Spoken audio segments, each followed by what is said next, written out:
Coming to you from Studio 14, this is Healing with Words. Part 7, The Mourning After. They've had their honeymoon period. They feel great. Why continue therapy? He's treating her like a lady. She's enjoying the attention he is giving her. Their marriage is now top priority. But have they dealt with the real issues, or have they merely anesthetized the wound? For example, say that you break your leg. The pain is overwhelming. You know that you should go to the doctor or have the bone put in place, a cast placed on the leg, and stay out the injury for some time while it heals.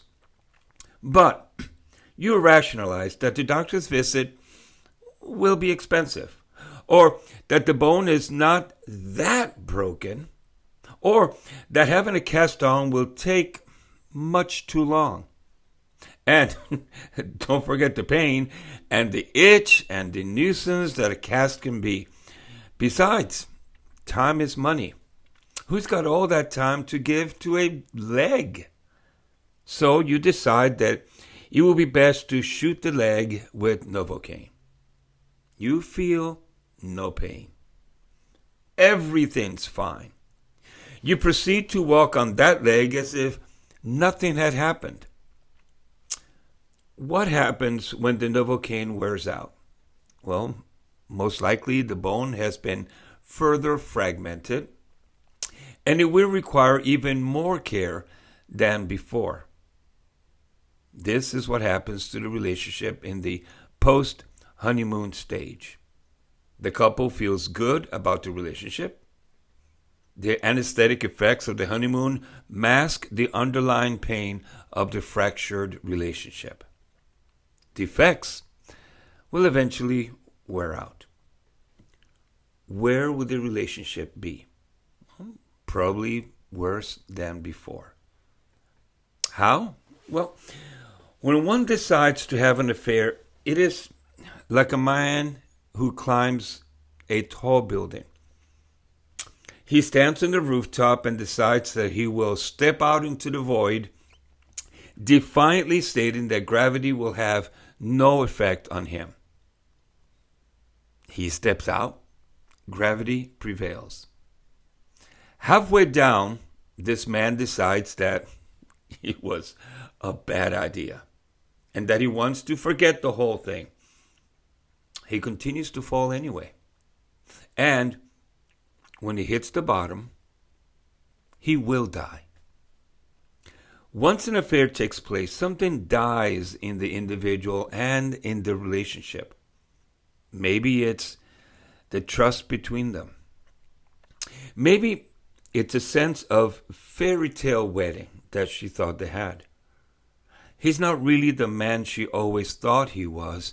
The happy marriage was only a figment of her imagination. A normative mourning period follows this death, this loss. On her side, she may mourn the loss of trust or intimacy. If she has placed her significance in her relationship with her husband, there's also a strong sense of betrayal that has gone unresolved. Quite frankly, I don't think there's a greater hurt than betrayal. Marital betrayal is like having the one who has seen you naked, both physically and emotionally, says, I don't want that. I reject that. This is devastating to any individual. On his side, there is the mourning of the loss of the other woman. Believe it or not, there was something missing in his relationship with his wife that was fulfilled by the other woman. And he's supposed to give this up willingly, without a fight, and replace it with what? As difficult as this may sound, he will have to deal with the loss of the illicit affair.